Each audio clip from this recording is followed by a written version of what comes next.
एक दिन एक सेंटीपीड, जिसे हम आमतौर पर कनखजूरा बोलते हैं, हर रोज की तरह सवेरे सवेरे अपनी सैर सपाटे के लिए निकल पड़ा। वो रोज एक रास्ते से जाता था और वहां बैठा एक मेंढक उसके 100 पैरों को हरदम देखता था। उस मेंढक के मन में ये विचार आता था कि ये कनखजूरा कौन सा पैर कब उठाता है, इसे इस बात का अंदाजा कैसे लगता होगा। उस मेंढक के मन में ये विचार उसे सताए जा रहा था कि ये अपने 100 पैरों का संचालन कैसे करता होगा। कौन सा पैर कब उठाना है, कब रखना है, किसके पहले उठाना है और किसके बाद रखना है।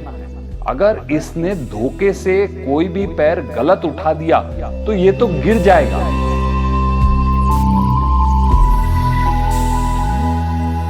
एक दिन कनखजूरा फिर मेंढक के सामने से निकला।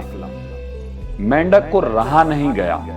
उसने उस कनखजूरे को रोक लिया और उससे पूछा कि यार, मैं तुमसे एक दार्शनिक सवाल पूछना चाहता हूं। कनखजूरे ने बोला, पूछो मित्र, तुम्हारे मन में क्या सवाल है?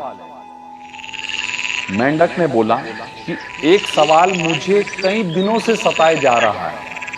मैं तुमसे ये पूछना चाहता हूं कि तुम्हारे ईश्वर ने 100 पैर दिए हैं, तुम इनका संचालन कैसे करते हो? तुम्हें ये कैसे पता चलता है कि कौन सा पैर कब उठाना है और कब रखना है? कनखजूरे ने सोचा कि यह सवाल तो मेरे मन में कभी आया ही नहीं। मैंने कभी इस बात का ध्यान ही नहीं दिया कि मुझे कौन सा पैर कब उठाना है और कब रखना है। उसने कहा कि मैं तो बचपन से और मेरी पूरी कौम सब इसी तरह चलते आ रहे हैं। मेंढक भाई, मैं तुम्हारा शुक्रिया अदा करता हूं कि तुमने मुझे इस बात पे गौर करने का मौका दिया।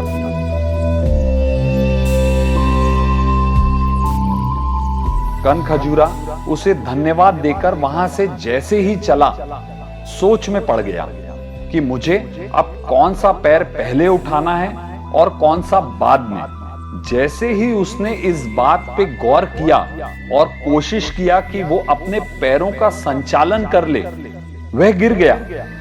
उसने फिर खड़े हुआ और फिर कोशिश की।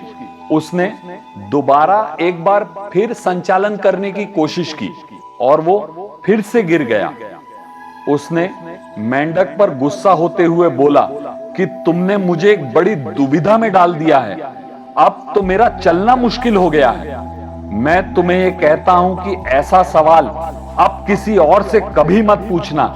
मैं बचपन से इसी तरह चलते आ रहा हूं। अब जब तक मुझे सवाल का जवाब नहीं मिलेगा, मेरा चलना मुश्किल हो जाएगा।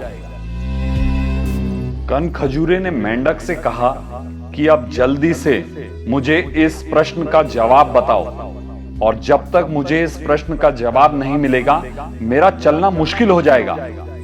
मेंढक ने बोला कि दोस्त, मैं तो एक साधारण सा मेंढक हूं। ये दार्शनिक प्रश्न मेरे मन में बहुत दिन से आ रहा था। मुझे तुम्हारा जीवन मुश्किल में डालने का कोई उद्देश्य नहीं था। मैं तुम्हें इसका जवाब कैसे दे सकता हूं?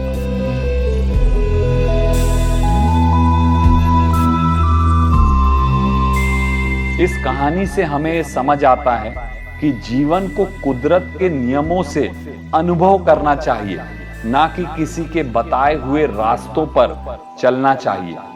कुदरत का अपना एक तरीका है और हमें नदी में पानी की बूंद के तरह लहरों के साथ बहते चले जाना चाहिए।